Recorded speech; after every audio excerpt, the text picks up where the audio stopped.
Sur l'initiative de Sa Majesté Momo Keboussèche Évariste, le Faux de Bangang a mobilisé les dignitaires, les notabilités Nguembor, à savoir Bangang, Bamouron, Bacham, Balesing, Balachi et Bantan. En provenance de la plaine Tikar, c'est ici à Bangang que les Nguembor se sont retrouvés. Ils sont partis du pays Tikar. Bon, ils se sont installés dans le pays Bamoun. Et en fait, ils fuyaient la conquête musulmane. Ils ne voulaient pas se laisser conquérir par les musulmans. C'est dans notre mouvement migratoire, c'est ainsi que nous nous sommes finalement arrêtés. Et nous nous sommes organisés pour vivre comme nous vivons aujourd'hui. Ainsi, c'est le berceau d'Nguemba.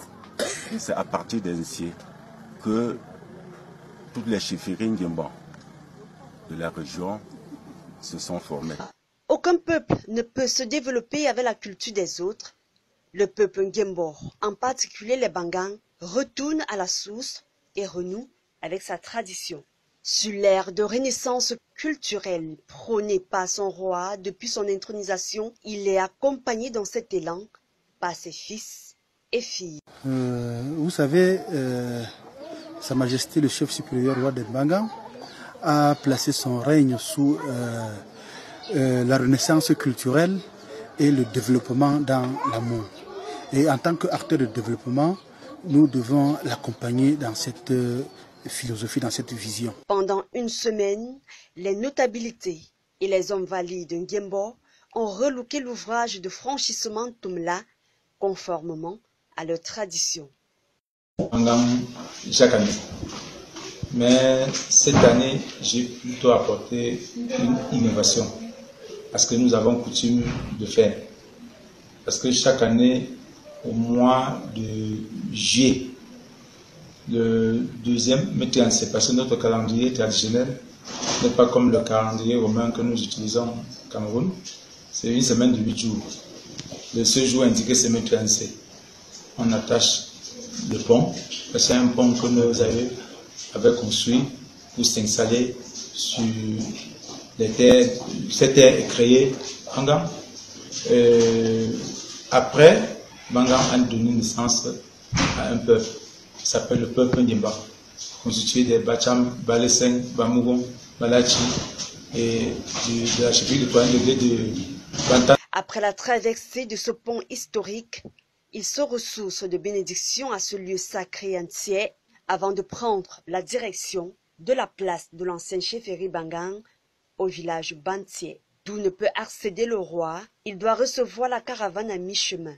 Escortés jusqu'à la place de l'actuelle chefferie, les dignitaires, depuis la forêt sacrée, donnent le message du roi avant de procéder au partage de la viande sacrée attachée dans des petits paquets. Place maintenant au rituel de purification, question d'éloigner les malédictions du village et d'invoquer les dieux pour plus de bonheur. Avec la cérémonie d'aujourd'hui, le chef, Sa Majesté le roi des Bangang, doit donner sa bénédiction et la purification à tous les fils Nguemba. Chacun dans son domaine, n'importe comment, trouvera un changement à la sortie d'ici. Parce que ce que le chef va nous donner vient de la forêt sacrée.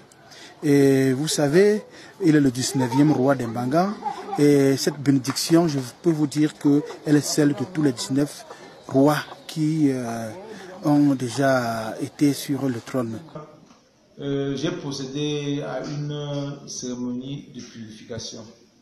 Purification, c'est, on entend chasser, c'est-à-dire combattre tout ce qui est mauvais pour instaurer tout ce qui est bien.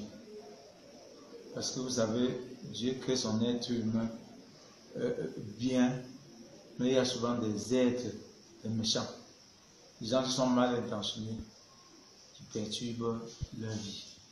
Si j'ai une élite qui se porte bien, ou bien un étudiant, une forte personnalité, et que un malfaiteur ou bien un sorcier porte atteinte à sa vie, c'est freiner, apporter un frein au développement de Banga. C'est la fête. Le roi esquisse des pas de danse avec sa population. Le rendez-vous est donné pour l'année prochaine.